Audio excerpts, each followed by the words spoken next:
Hello, അസ്സലാമു അലൈക്കും. ഇപ്പോൾ ഇവിടെ വഹാബി പുരോഹിതൻ എന്നറിയപ്പെടുന്ന അമീർ ഒതുക്കുങ്ങൽ എന്നൊരു ചങ്ങായി ഇപ്പം കോമഡി കൂടെയാണ് കാര്യങ്ങൾ പറഞ്ഞൊപ്പിക്കുക.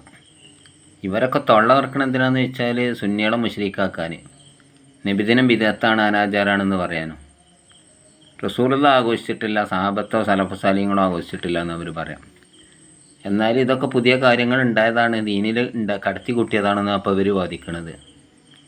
ഇവരൊക്കെ ഉദ്ദേശം എന്താണെന്ന് വെച്ചാൽ ഇവർ ചെയ്യുന്നത് ഒക്കെ ദീനിയായ കാര്യമാണ്, ഒക്കെ നബിയും സാഹബക്കളും ചെയ്താണ്. ഇവർ സലഫി ഫെസ്റ്റ് നടത്തുന്നതും പള്ളിയിൽ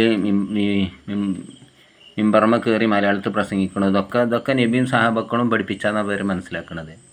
തനിച്ച് തോന്നിയാസല്ല ഇവർ പള്ളി ചെയ്യുന്നതൊക്കെ, പള്ളിയിലും അല്ലാത്തടത്ത് ഇവർ ചെയ്യുന്നത് തനിച്ച് തോന്നിയാസം. അത് മാത്രമല്ല, അപ്പോൾ ഒരു ഗ്രൂപ്പായി തിരിഞ്ഞാൽ ഒരു കൂട്ടർക്ക് മറ്റു കൂട്ടരെ കണ്ടുകൂടാ, ഓരെ മുശ്രിക്കാണ് ജാതിയിൽ നിന്ന് പുറത്താക്കുക. ഇവിടെ നടത്തണമൊക്കെ എന്താണെന്ന് വെച്ചാൽ സുന്നികൾ മുശ്രിക്കാണ് എന്ന് സ്ഥിരീകരിക്കാൻ ഇനി ഇവിടെ സംവാദങ്ങൾ നടത്തി. എന്നാൽ പോലെ കൂട്ടത്തിലുള്ളവരെ തന്നെ മുശ്രിക്കാണ്, തനിച്ച തമ്മാടികളാണ്, മുശ്രിക്കാണ്, ജാതിയിൽ നിന്ന് പുറത്താണെന്നാണ്.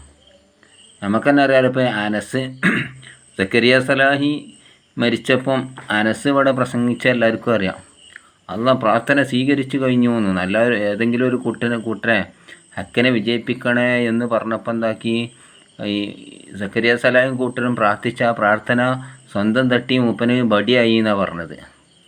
ഇതൊക്കെ മൂപ്പരൊരു ഈ മഹത്തായിട്ട് പറയാണ്. ആര്? ഈ വിസ്തത്തിൻ്റെ മഹത്തായിട്ട് പറഞ്ഞതാണ് അനസ്. അള്ളാഹ് എന്താക്കി, അത് ആ പ്രാർത്ഥന സ്വീകരിച്ചു കഴിഞ്ഞു. അള്ളാഹുവേ നീ സാക്ഷി എന്ന് പറഞ്ഞാണ്ട്, വിഷ്ടം സത്യമാണെന്നുള്ളേക്ക് സാക്ഷിയാണെന്നൊക്കെ പറഞ്ഞാണ്ട് ഇവൻ്റെ കത്തിക്കയറുന്ന പ്രസംഗമൊക്കെ ഉണ്ട്. ഇങ്ങനെയുള്ള തോന്നിയാസൊക്കെ ഇവർക്ക് പറയാം. ഇവൻ്റെ ഈ അമീറിൻ്റെ അതിരി കോമഡി ആയിട്ട് പറയുകയാണെങ്കിൽ എന്തൊക്കെ പറയാണ്ട് ഇവിടെ.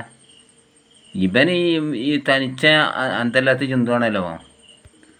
ഇവിടെ സുന്നികൾ ചെയ്യണതൊക്കെ സിയാക്കൾ ചെയ്യണ ആചാരമാണ് ചെയ്യണത്. സിയാക്കൾ ഇവിടെ ചോറ് വെച്ചിട്ടുണ്ടായിരുന്നാലും ഇവിടെ മുസ്ലിമുകൾക്ക് ചോറ് വയ്ക്കാക്കാൻ പറ്റുമോ? സിയാക്കൾ മൗലൂദ് അയക്കേണ്ട, നമുക്ക് മൗലൂദ്, അതുകൊണ്ടാണ് നമ്മുടെ മൗലൂദ് അയക്കണമെന്ന്. നബിയോ സഹാബക്കളോ സലഫു സാലിഹ്യങ്ങളോ ചെയ്തിട്ടില്ല എന്ന് ഞാൻ പറയും. ഇവർക്കൊക്കെ പറ്റും. മൻസന്ന ഫിൽ ഇസ്ലാമി സുന്നത്തൻ ഹസന ഫലോ അജുറു മാമല ബിഹി എന്നുള്ള ഹദീസുകൾ, ഇതൊക്കെ എന്താണ്, ഇത് ഇവർക്കിത് ബാധകമല്ല. ഇവിടെ സുന്നികൾ ചെയ്യുന്ന കാര്യങ്ങളൊക്കെ ഇവിടെ രേഖാമൂലം അടിസ്ഥാനപരമായിട്ടാണ് ചെയ്യുന്നതെങ്കിലും ഈ സുന്നികളെ മുശ്രിക്കാക്കി ജാതിയിൽ നിന്ന് പുറത്താക്കാണ് ഇവർ ചെയ്യുന്നത്. അപ്പോൾ ഈ പച്ച തെറി പറയുന്ന ഇവൻ്റെ ചില വാചകങ്ങളൊക്കെ കേട്ടാൽ നമ്മൾ ഏറ്റവും മോശം വെച്ചാൽ സോഷ്യൽ മീഡിയ കൂടെ പറയാൻ പറ്റാത്തൊക്കെ പറയണത്.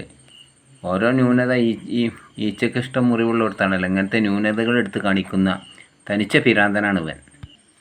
ഇവിടെ വല തൊള്ളിയിൽ കൂടെ വരുന്നത് മുസ്ലിമികളെ മുശ്രിക്കാക്കാൻ വേണ്ടി ഉള്ള, മുസ്ലിമികളൊക്കെ കാഫറാണ് മുശ്രിക്കാണെന്ന് ഇവരെ വലിയ വലിയ പുരോഹിതന്മാരൊക്കെ പറഞ്ഞു. ചൊയലിനെ പോലത്തോലൊക്കെ ഇപ്പം പറഞ്ഞിട്ടില്ല. 2 പ്രാവശ്യം ഓരോ ഡോക്ടറത്തേക്ക് ചെന്നാലും മുശ്രിക്കായി.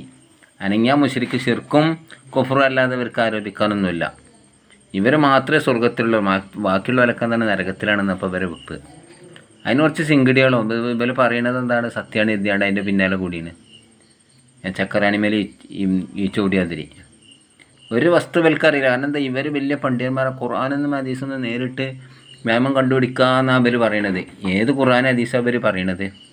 ലക്ഷക്കണക്കിന് ഹദീസുകൾ മനപ്പാടുള്ള ഗവേഷണയോഗ്യരായ ഇമാമികൾ ഇവിടെ രേഖപ്പെടുത്തിയതാ ഇവിടെ സുന്നികൾക്ക് ഇവിടെ നിയമം. ഇവർക്കെന്ത് ഖുർആൻ, എന്ത് ഹദീസ്? ഖുർആനാണെന്ന് തന്നെ സ്ഥിരപ്പെട്ട ഇജ്മാ കൊണ്ടാണ്. അപ്പോൾ ഈ മുസ്ലിമീങ്ങളെ ഏകോപനം റസൂലുള്ളാഹിൻ്റെ കാലത്തുണ്ടായോ ഇല്ലേ എന്നുള്ളതെല്ലാം ഉണ്ടോ നോക്കുക. ഇവിടെ 2 ബാങ്ക് നബിൻ്റെ കാലത്തില്ല എന്നതുപോലെ ഖുർആൻ ഗ്രന്ഥരൂപത്തിൽ നബിൻ്റെ കാലത്ത് ക്രോഡീകരിച്ചിട്ടില്ല.